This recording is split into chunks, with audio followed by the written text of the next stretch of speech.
In this video, we will discuss about variable scope. What exactly is this? Okay,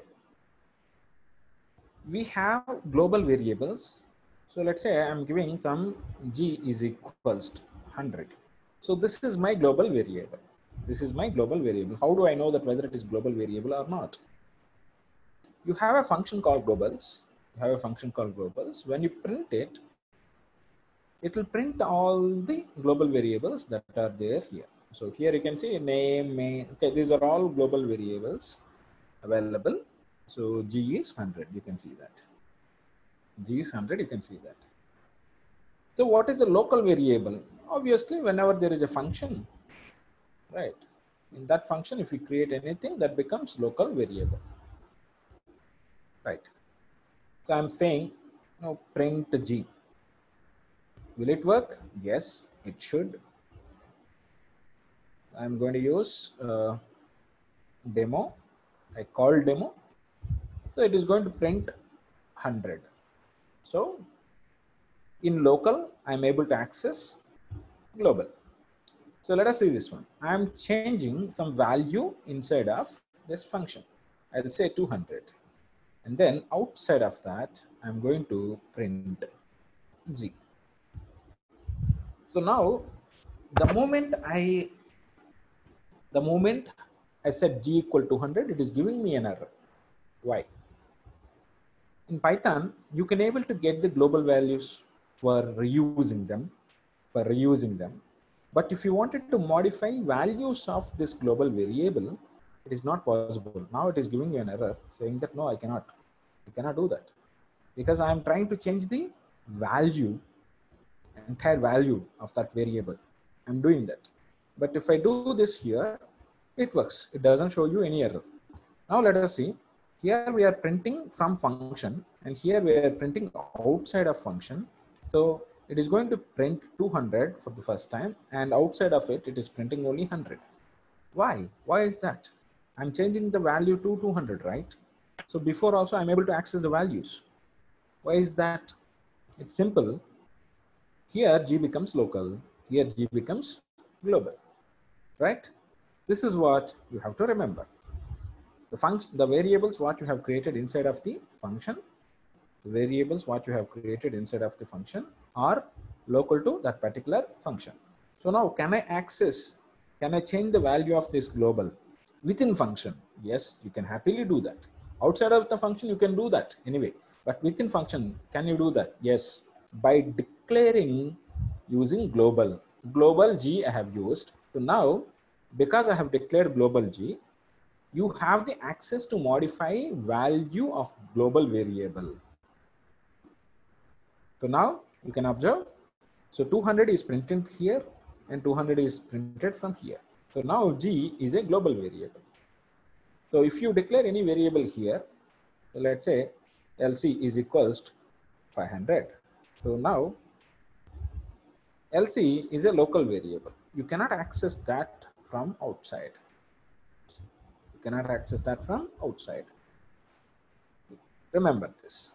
So now, one more. Let's assume that I don't have G here. What will happen?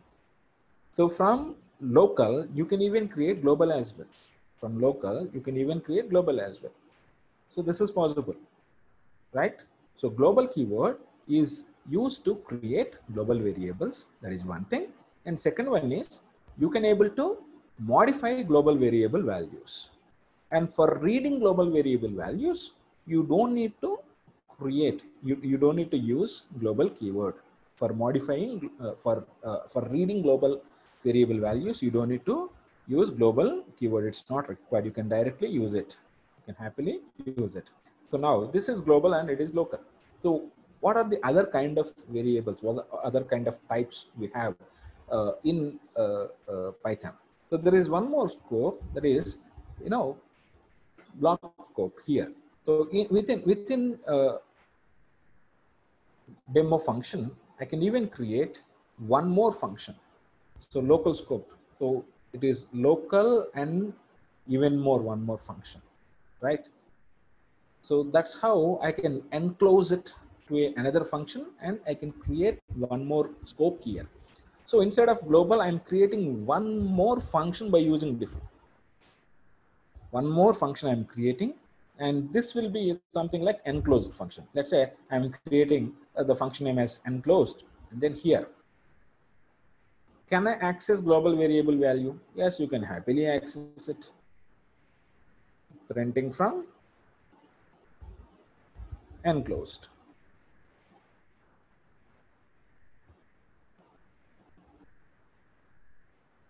Comma, I wanted to print G. Yes, there is no problem at all. And how do I call this? Can I call here? Yes. After completion of this, I'm calling encl. I can call it and it executes. So printing from enclosed 200. But what if you wanted to change the value of global? Again, you have to do this activity inside of this function as well. Inside of this function, if I wanted to change some value, you have to again specify this. Or if you create any variable here, some G equals 250 kind of thing, or G is equals to I am enclosed. What will happen here is it is going to specify I am enclosed. It doesn't care about the value that is there outside. What you can do, you have to specify again global G here. When you do that, it is going to get the access to change the outside variable. So now in 17th line, it is going to print I am enclosed. So the value it is getting from enclosed place. Now, one more you have to remember. So that's fine. I'm able to access global by using this technique. Let's say I wanted to access LC. Is this possible? Yes, it is possible. How are we going to access LC? By using a keyword called non-local, you can access LC. So remember one more time, you can happily print value of LC from any place. You can happily print value of LC from any place, no problem at all. From any place means from within this function, you can able to print from any place. But whereas if you wanted to modify the value of LC is equals to some 200, and then I wanted to print LC after this. Print LC. So don't get confused. In Python, this is possible. You can write code inside a function. So these are two things now, right? So we did that. So what is the value it is printing? It is still printing. What is the value? It is printing the 200, right? You can do that. So it is printing 500, and after that you are specifying LC, and it is printing 200. You are able to get the value of this one. So that's it. You can do this. So now one more time you can do this. I have taken access LC is equals 200, right? So this is what you can do. And this is from global, and I'll specify from global. I'm taking it. So for some of the confusion in yours, I'm doing it, right? So it is saying 200. So let me not call it. So let's see what will happen. And it is printing. So what's happening? From global, yes, it is 500. So this is the last value, right? So it is printing this 500. Let me change the value to LC. I'm from enclosed. I am from enclosed. LC is equals I am from enclosed. And it is going to print value 500 again. It is going to print value 500 again from local it is, not global, from local it is. It is going to print value enclosed. From local 500. But it should print this value, right? Why is it not printing it? It's simple. Unless you create non-local LC, it doesn't get the access of its parent. This is how. So now you can see this from local LC. And why is it not changing the value here? Because I didn't call it. That's why it is not. So I am specifying enclosed. Now Now I'm running it. It should print I am from enclosed. Yes, it is printing I am from enclosed. So the inner function, what you have created, the inner function have access to the local variables or local things, whatever we have access to global ones. For readable, you have reading access. That means you can able to read the data. That is possible. But when it comes to modifying that, value of global or local, you have to use the global keyword or non-local keyword for modifying the data. And I'm going to give you a simplest example to explain you how exactly this works, this kind of scope works. So let's say I wanted to create a counter. Right? I'll specify P14 counter. So every time I count, I call that function, it should count 1 plus 1 plus 1 plus 1, something like that. So this is a basic example of closure, and let us see that how are we going to create the counter functionalities. Def, I'm going to give the function name as counter, right, or demo counter. This is my function. Here I specify I is equals to 0, and then I'm creating one more function inside of that, def demo count, and inside of this I will use return I equals to I plus 1. Oh, I will use I equal to I plus 1 and return I. So obviously it is not giving me, it is showing me an error because I'm changing the value. So I will use non-local I. So now this will allow me to give the value. And one more thing I am doing, return demo count. So carefully observe this one. I created a variable in top of the function, that is I equals 0.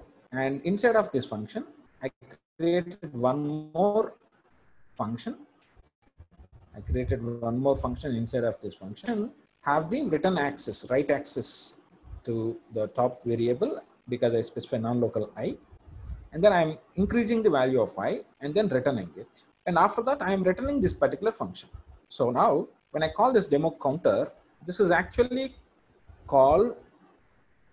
returns a function. That function is this demo count function. This is actually returns a function, that is demo count function, right? So let's say I'm creating a variable name as red count, let's say, right? Red count is a function now that is getting returned from here. And after completion of execution demo counter, it is going to return this, but still we are changing some value of demo counter here. So it is not going to die here. It will be live. And whenever you called red count, it's going to say 1, right? You can see this, it says 1. And I'm calling one more time. So every time you call red count, it is going to use +1 because I'm accessing this one and then I'm increasing one more, right? I'm doing that. Otherwise, I'll use the name of this demo counter as init counter for more meaningfulness, right? I'll just specify that. So let's say I wanted to count another, say I'm creating one more. So I can able to create, some block count. So now in between I can say block count, right? In between I can say block count. So print block counter. So it is now going to call again, and what will happen here? It is going to restart the counter and then have it. One counter is counting 1, 2, 3, 4, 5. Another counter is counting again started from 1 to something like that. In between, you can see 1, 2 like that. That's possible. Again, you can initialize counter. So here, I'm changing the value of this one, but it is already called in 11 and 12 lines, but still it is live and it is working. It is having the memory. This is accessing its memory and then changing the values of that. So that is possible in Python here. And this is actually called as a closer. So function inside of the function, that is actually called as a closer. In future, it will be like, this is a class and it will be like a method kind of stuff. But for now, it is also function and this is also function. And you have global, and also you have one more stuff, that is locals function as well. It is going to print how many locals you have. It's going to print how many locals you have. That's how it does. So you have globals function and you have locals function. You have global variable, local variable, and enclosed namespace variable, and also built-in variables, like you have so many built-in namespace kind of stuff. So when I click on run button, there are so many things comes into a compiler, and everything comes here, right? So like this, you have different namespace. All you have to remember here is, in Python, you can pass a function to another function. That is possible. So in previous video we discussed, and also we can write a function inside a function. That is also possible. And you have local variable, non-local, that means enclosed namespace, and you have global, many things. So now by using this example, you can understand how different namespace works, right? So if you have any doubts, comment on the video. Thank you.